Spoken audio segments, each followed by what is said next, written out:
Hi everyone, and welcome to Screams After Midnight, the weekly horror YouTube discussion show in which we discuss horror films from the past and the present. We've got a slightly different lineup this week because Joseph just moved house and has no internet yet, and Kevin destroyed his PC monitor, so he's out of action. But as usual, we've got Tim. Yep. And Connor's filling in this week, so he's bringing the ginger. Hey, everyone. And this week's film is going to be 2009's The Collector. This was a movie I saw when it came out in the UK in 2010, just kind of randomly, because I was like, oh, what's on? The Collector, horror movie, okay. Had I seen the thing in the poster that said, from the writers of Saw 4, 5, 6 and 7, I might have been a little bit worried, but I actually left the cinema quite happy with this one. I rather enjoyed it for what it was. I don't know if that feeling's going to be copied by you folks, but we'll find out. So this is a movie about a guy who works as a locksmith, and his wife and his daughter have some money issues with a loan shark. So he decides to rob the house that he was working on because he knows the family's going to be out of town. And as the locksmith, he has access to get in and things like that.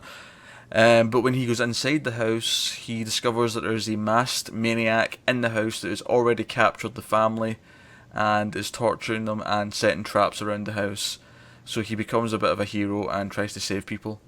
Pretty cool idea for a plot, actually, I think. Turns someone into a bit of an unlikely hero. And they sort of set up that the guy's not... He's not just a petty little thief. He's doing it because, a loan shark's threatening to hurt his wife or whatever. As motivations go, it's a relatively noble one. So yeah, I think we'll. Tim, what did you think overall of the Collector then? Oh, Pete. Oh this, no! Oh god! This was terrible. Oh my god, I hated every second of this movie. I was like, oh, did they just since when have they been able to make movies with garbage instead of film? This is ridiculous.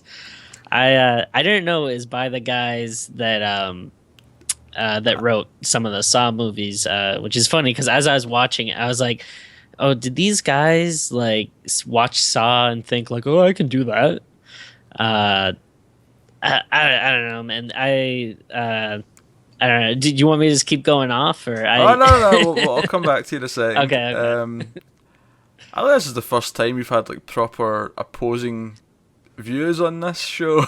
I think we usually, especially when it comes to horror, I feel like we usually agree and are pretty close, similar wavelengths. But this one, oh boy, this is a deviation from that usual path. I'm almost a little upset that Joseph isn't on the show this week because I'd be curious to hear his thoughts on this one. Because he tends to be the harsher one. Connor, as someone who's not a huge horror guy, how did you feel about this one? Firmly in the middle. I mean, I should start by saying great. That's perfect. Yeah. Should start by saying torture porn is probably my least favorite type of horror. Not because it bothers me or it makes me feel sick or anything. It just generally bores me a bit. It's not that exciting for me. But there were some things I did quite like in it. I think this one is kind of torture porn. I wouldn't put it firmly in that category though, because that's probably the bits that I liked. The ones that weren't there. Because torture porn tends to just be that. It tends to just be that on repeat. If you look at Hostel's got a lot of build up. When it gets to the torture porn, it is just unrelenting torture porn for the last 20 minutes, half an hour of that movie. Whereas this, there's a bit of torture going on throughout, but it has more of a plot, which is actually why I quite like it. That's not to say that I don't have any criticisms of this. I'm not blind to some of its flaws. In fact, oddly enough, when I put it back on today, because I hadn't watched it since I actually seen it in the theatre, even though I bought the Blu-ray 3 years ago, I still hadn't watched it yet.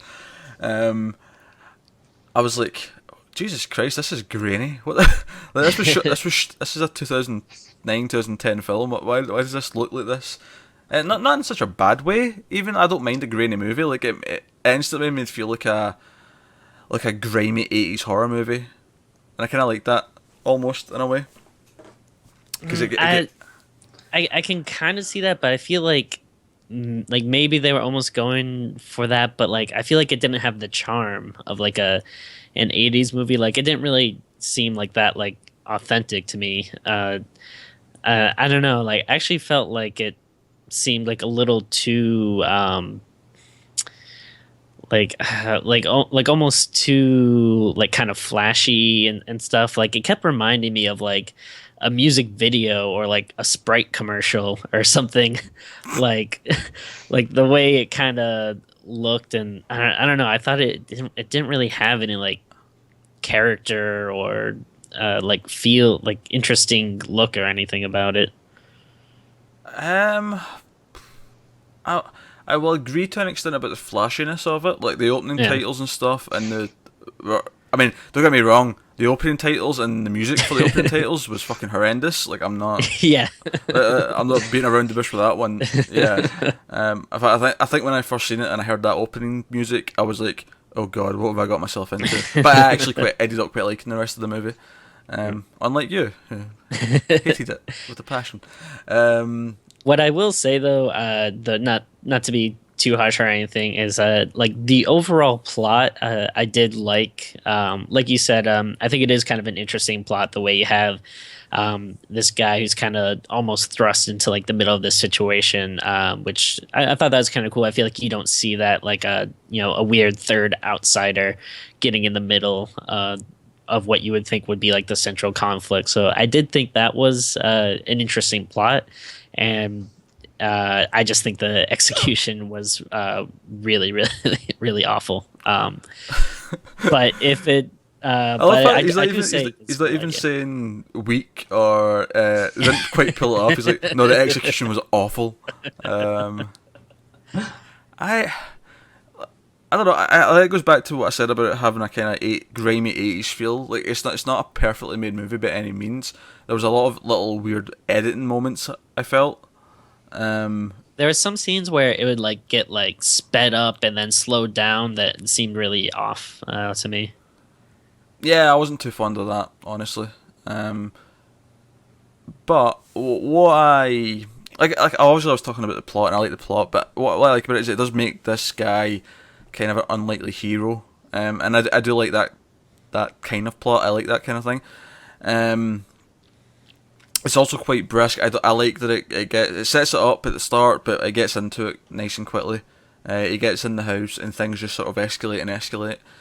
And you might not have liked this. You might have thought this was a sort of cheesy moment, but I like that at one point in the movie he does get out and he could run, but that's when he finally sees the girl, like the little girl who's a part of the family who's been missing for the last like hour. Yeah. I actually really like that. I like the. That it's was like, probably the point that got my interest, because I think the whole thing with the girl, like the surrogate daughter thing, was probably the most interesting part.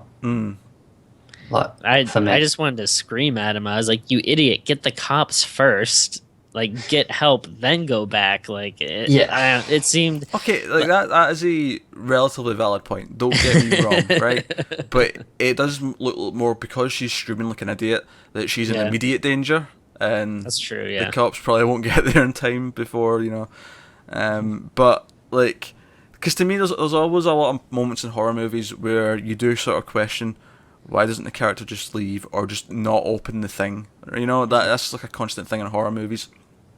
And I like that this moment presents that moment where the character has a choice to leave, but he has a genuine reason not to. Like a genuine reason where you can say, okay, I get why he's not running. He's actually being a bit of a hero and going back because there's a kid in trouble.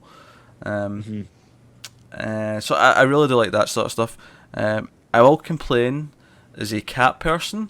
I have a problem with one particular scene. that was one of my favorite moments. A cat went splat. Actually, I really like the traps. Actually, I think the traps are kind of fun, and one of the little elements of the traps I like, even though they're a little bit over the top. Like, there's a couple of them like you'd have to be a fucking like proper scientist to set up some of these things, Yeah, to like, know. how long was he in this That's- house where I he think was my like, favorite thing though is he spent all that time setting up so many traps, and then there's the one bit of the house where he just set nothing. And he was just like, it'll be fine. It's like he obviously had a lot of time on his hands to do this. What I like about it though is that you do get a sense that he's been in there for a while doing it, but early on when our main character's firstly sort of like wandering around the house, he finds one that's not finished yet, like the chandelier that's got all the knives on it. It's not actually been put in place yet, so I do kind of like they at least show that it's a work in progress. He's not finished booby trapping in the house. I thought that was a nice touch. yeah, I don't know. I thought that was kind of lame because then like I just keep him at like I don't find him that threatening when he's like, you know, about to kill someone. And then he's like, oh wait, I forgot about this trap, and then he's going and like he's doing all these like little menial tasks to set everything up and make everything all right and nice. And Well, I don't know. I kind of disagree with that. I actually really like that for a lot of this movie, he doesn't know the thief's in the house. yeah, Is it this, this extra presence that he's unaware of for a long time? So I'm disagreeing with that. I mean, like I say, I don't think this is necessarily great movie making in terms of like the filmmaking, in terms of cinematography and editing especially. I do think that with a better hand behind the camera, this could have been something really special, as opposed to being a really fun little grindhouse flick, is what I really see it as. I can definitely agree with that. I just like I said, I do like the plot and stuff, and I think there were some cool aspects on it, and yeah, handled differently, or maybe with someone who had like a better style or something, maybe it could have been cool, but just that just really didn't work for me. Also, I mean, is he at this point, is he really collecting people? Like it seems like he just kind of wants to kill them. Well, the guy that's captured at the start, when he's sort of explaining some things later, he says he always only takes one from each house. And obviously we're full spoilers here, so at the end of the movie, the one that he wants to take is actually the thief, because he's the one that challenged him. He's the one that's special out of the bunch. So is that really like much of a collector though? Like, I don't know. If you collect movies, do you go, into a store and go like, I'm just gonna get one? Like, I don't know. That feels like an odd criticism to me, Tim. Like, you're really questioning if being picky about what you collect is really collecting. Well, I mean, like, if you're gonna call yourself a collector, I just think you should, be more open to having a bigger collection. Well, to be fair to him, it's not like he himself refers to himself as a collector. It's the kidnapped dude that does, and the writer of the script that does. What's the point? Why does that guy know he only takes one? Like, he's obviously been taken or whatever, but why does he know? Oh yeah, he takes one every time he does this. Like, yeah. Well, haven't seen the sequel. There's a sequel. Oh my gosh. Yeah, there's a sequel called The Collection. It is not as good, which probably terrifies Tim. How's that possible? Fuck you. It's not. I mean, I actually still kind of like the sequel because just for how absurd that is. Because it's more about like a team hunting the guy down. So they go into his lair and you see like all of his collection. Wait, he survives? The killer, yeah. Yeah. Oh, all right. What do you mean? Does he survive? You see him at the end of the Right at movie. the end, doesn't he? Yeah. Doesn't? Yeah, he didn't die in the explosion. Did you miss the last scene, Tim? Like- I might have. I was kind of going in and out by the credits. I was pretty tired. No, it's before the credits. The main character's in the ambulance and it gets hit by another vehicle, Oh, okay. and then the Yeah. collective like shows up and takes the thief. I think I That missed ambulance flips so many times. I'll go back and rewatch it. I think at that point I was checked out. Tim. Let's talk favorite deaths. Actually, I'm quite fond of the guy falling on the bear traps. The bear traps. Yeah. That was that I gotta admit, I actually did like that scene. I thought that was pretty cool. Yeah, I actually like how they kept teasing different traps, like while the couple are like making out and like about to have sex. Like they keep almost walking in to like the wire traps and things, and then it's like because they set up those bear traps early on when the guys like sort of like tiptoeing around them, like someone has to land in that layer. Yeah. Beautiful, absolutely beautiful. As a fan of over the top gory moments, beautiful. Actually, the girl's death in that scene's not too bad either. That's pretty much. If I can't have the cat going splat, then it's probably her death. Because what I like about it is because obviously she lands on all those sort of nails in the wall. I like that one of them is sort of going through just the top of her nose at the front. It just looks really, because you never see that bit sort of stabbed, I guess. Like you never see something go through there. It looks particularly quite gruesome. Makes you feel a little bit different, which is kind of nice. No, I think what I like about this, obviously on the plot and the fact that he becomes a sort of unlikely hero, is I like how it is a bit of a game of cat and mouse, and it's all set in the one house, and that rhymed. I did not mean that, but but I'm a fan of bottle movies, and I think horror movies as bottle movies work really well. I like being confined to a location. I like the whole idea of a house of traps. It's kind of a movie where the concept for me sort of outweighs the actual execution, which Tim's complained about. But for me, the execution is not bad enough to put it down. Like I say, I feel like it's got that grimy 80s sort of grindhouse quality for me. Let me ask you, what did you think about like the look or the costume of the killer? It wasn't anything special. But at the same time, it's kind of the look that I like with killers. It's got that sort of faceless mask thing going for it. But amongst faceless masks, it's nothing special. Obviously, Michael Myers, things like that are much, much better. It's just not very memorable. Yeah, it just exists. Yeah. Yeah, I didn't like about like there's nothing about it that like stood out. Like I agree that I like when it's kind of simple, not really overdone, but like something like Michael Myers or Jason, like it's simple costumes, but I think they still kind of look cool and stand out. This, I don't know, I just thought it looked stupid. It always made him look like he had kind of a like weird questioning look on his face, and I don't know, kind of remind me of the Gimp from Pulp Fiction a little bit. I did have that in my head. That did remind me of that once or twice, to be honest. Especially when he was watching on when the couple were about to have sex. Yeah.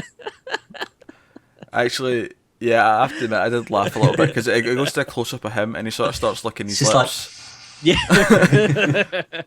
Because he does sort of lick his lips at one point, and it's really sort of, okay, this is getting gross. And then he looks away when he hears the main guy, and then he like as soon as he's like nothing, and he's like straight back to the action. Like, I want to watch this. At that point, I don't think he even cares whether they die. I think he just wants to watch the porn. Yeah.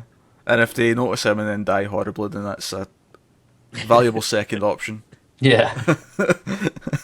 Now, out of curiosity, in the second movie, do you get any backstory on this guy or find out anything about him? Or from I suppose I watched that one as well, but I think you do. You get more of who he is. But it's mostly like basically the main guy from this one actually escapes like at the start of the movie. Like you don't even see him escaping. It's like they go and find him because they want someone to help take them to his location, like his his hideout, his base. And the idea is that the main character from this was taken there but escaped. So he's like sort of basically forced to go back in with like I don't like to say a SWAT team, but like a team of cops basically. And it's sort Sounds of like them. a decent plot. Yeah. Yeah, it's a decent plot. It's a little bit over the top because the opening scene when it's setting things up that the cops and stuff really want him is it's basically the killer sets up a trap at a nightclub that kills literally like 50 people. What is that trap that kills them all at once? Oh, it's basically a giant Floor spikes? I think it was floor spikes. I think it was like basically a giant sort of wall with spikes or a meat grinder kind of thing. It was really over like that. That was when the movie sort of like it didn't lose me, but I was like, okay, this isn't as good as the first one because I liked how the first one was like small and contained and it was all like house booby traps in a house, whereas the second one is unordered and fucking big. You really escalated from picking like one person out of five to, do you know what? I'm having this fucking nightclub. This is basically how it starts, and then the rest of the movie's the cops going in. You see his collection of various like humans and animals, and obviously his hideout's just booby trapped to fuck, and you see all kind of wacky things. So it's a entertaining watch. We might do that at some point. I'm going to have to make the other guys watch the first one though before we do the sequel, because there's no point in watching the sequel on its own. And no doubt Tim can't wait now to watch the sequel. I mean, I really did hate this movie, but I do have kind of a I still have a little bit of a perverse interest in it though. Like, sometimes you don't like something, but you're still like, but I want to know like who is this guy? Why does he do this? And I don't know. So I actually might, if it's maybe stream, like I wouldn't pay money for it, but if I see it streaming or something, I'll give it a watch. I had a lot of fun with this. Regardless of Tim's feelings, I had quite a bit of fun. So if we're going to go to ratings, what we rate of this week? Deadly Traps. What was that? What traps? Deadly Traps. Deadly Traps. I usually go for something more disgusting, but okay, we'll go with Deadly Traps. Okay, we'll go with Connor first since he's more in the middle. What would your rating out of 10 be? 10 Deadly Traps. 5.5. The half's that one that's still on the floor. Alright, 5.5. Tim? I feel like I'm being generous, but I'll give it a 3. Ouch. A generous 3? Oh, that really... So this for you, this is in the Video Dead level? Well, see, the problem is with like the Video Dead, like a movie like that's so obviously bad, like I can still have fun with it because it's like it's bad, but it's in a cheesy, kind of low budget kind of way. With this, this is a type of bad that I don't enjoy, where it's like it's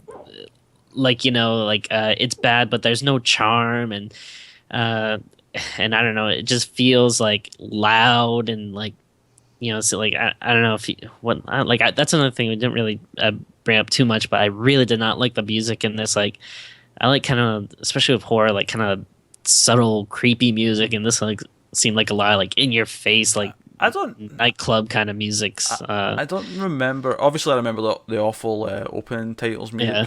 But I don't remember much of the score except the sort of quieter guitar bit that played twice, which I do remember liking that.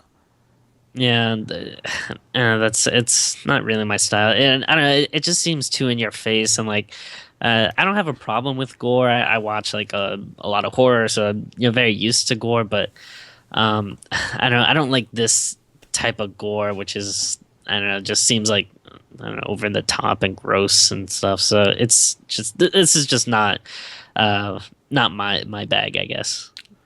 Okay. I honestly, I obviously like it way more than you do. I can see its flaws, but I give this a comfortable 7 out of 10.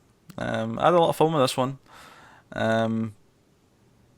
Really, it's not a movie that I hear a lot of people talk about or a lot of people like. So I think, Tim, you might be in the majority here, to be honest. I will say though, I am glad I watched it because I remember seeing a trailer for it a while ago and wanting to watch it. So I am glad that I, got around to it. And I don't know, it's not like I don't I wouldn't say I regret watching it. It would have to be like a 1 or something for me to be angry or to regret it. I just like, and even then, a 1 out of 10 might be The Room, and it might be the best time of your life. Yeah, so, exactly. That's always a possibility. This could be a case of me. Like sometimes you just kind of fall for a movie that's not actually that great. Maybe this is me doing that. I don't know.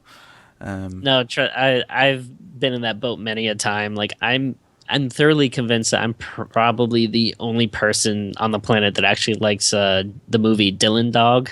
So I have not seen it, so I can't argue with you, good sir. I'd love to see what you have to say about that. But no, I mean, I like a lot of crap in that. So I don't know, it just might be me or this particular movie or something. I don't know. That's just my opinion. At the end of the day, obviously, it'll be for some people and not for others. All right. Okay. Cool. Unless anyone has anything they'd like to just add at the end here, wrap up thoughts. I'll take that breathtaking silence, as I know. So that was The Collector. So we will be back next week again. As always, guys, please do like and subscribe to the channel. Helps us out a lot if you like and comment and stuff, and give us your thoughts in the comments. What you think of the movie. Are you more on my side? Are you more on Tim's side? Or are you just like a undecided person like Connor in the middle who doesn't want to lose friends by picking a side? So and let us know what you collect. Yeah, hopefully not something weird like people or stamps. That's just as weird. Stamps. That is kind of weird, actually. Yeah. And a lot of people do stamps as well. It's like this classic thing people collect, and I don't quite get it. Do you guys use stamps? Yeah. Okay. Okay. Why do you use stamps? Yeah, I thought it was an American thing. I don't know.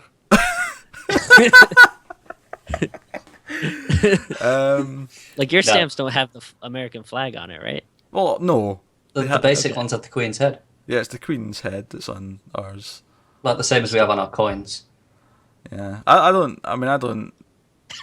I'm not particularly a fan of royalty. I see the royal family as being quite pointless. I like the tourism values, but other than that. Essentially, whatever. I see them as people living on benefits, but they get a lot more than everyone else.